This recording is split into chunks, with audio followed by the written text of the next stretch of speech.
You ever get the feeling like the financial world is on the edge of chaos, but somehow nothing's crashing? Yeah, me too. I mean, think about it. Wars flaring up, inflation still hanging around like a bad habit, politicians throwing shade left and right. Yet when you look at the numbers, something weird is going on. The markets? They're not falling. In fact, they're doing the opposite. So what's really happening behind the scenes? Because while everyone's busy doom scrolling on their phones, there's a whole other story unfolding quietly, and it might just change the way we see the economy. Let's rewind a bit. Behind boardroom doors, in glass towers across New York, London, Singapore, deals are going down.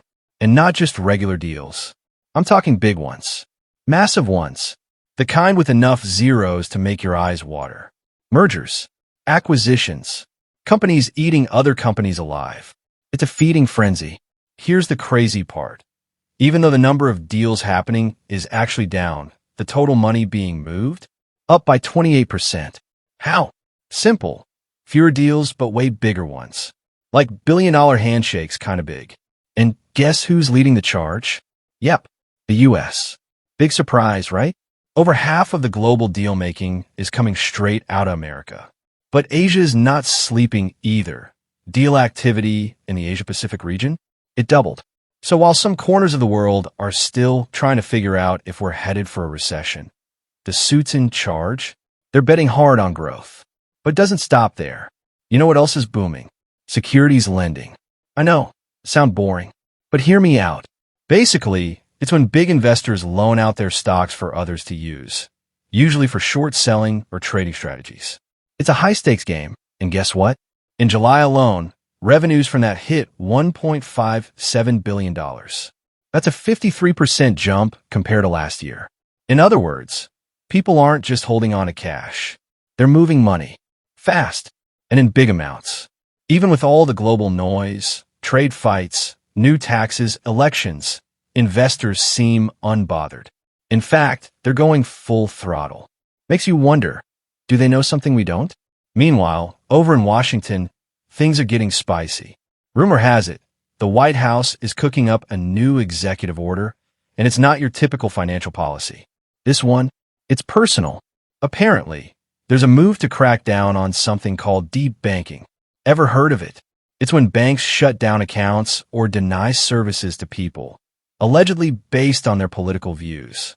Yeah, that's a thing now. Some high-profile folks, including the guy currently in the White House, have been crying foul, claiming banks are freezing out conservatives. So now, regulators might be given the power to investigate and even punish banks if they're caught doing it. Supporters say it's about fairness. Critics? They're freaking out, saying it could drag politics deep into the banking world. And while all this is going down in the background, the US is also working on becoming the global king of crypto. No joke. They just passed a new law, the Genius Act, that basically lays down the rules for stable coins, those digital coins tied to real money like the dollar. It's the first serious attempt at crypto regulation in Congress. So while one hand is slapping banks for being too picky, the other is rolling out the red carpet for crypto. Go figure. But hold on, that's not even the wildest part. Let's fly over to Europe real quick. Pharmaceutical stocks are tanking after news dropped that the US might slap tariffs on imported meds. Investors didn't like that one bit. Over in South Korea, the market was killing it until tax reform proposals spooked investors. Boom, down 3.9% in a day. In the UK, company directors are jumping ship. Nearly 4,000 have left the country since tax perks for wealthy foreigners were removed. Their top destination? The UAE. Oh, and construction in the UK is at its lowest point since 2020. Feels like everyone's either buying, running, or panicking. Now here's the final curveball. Natural disasters this year alone have caused $80 billion in insured damages. And we're not even through hurricane season. Wildfires, storms, you name it.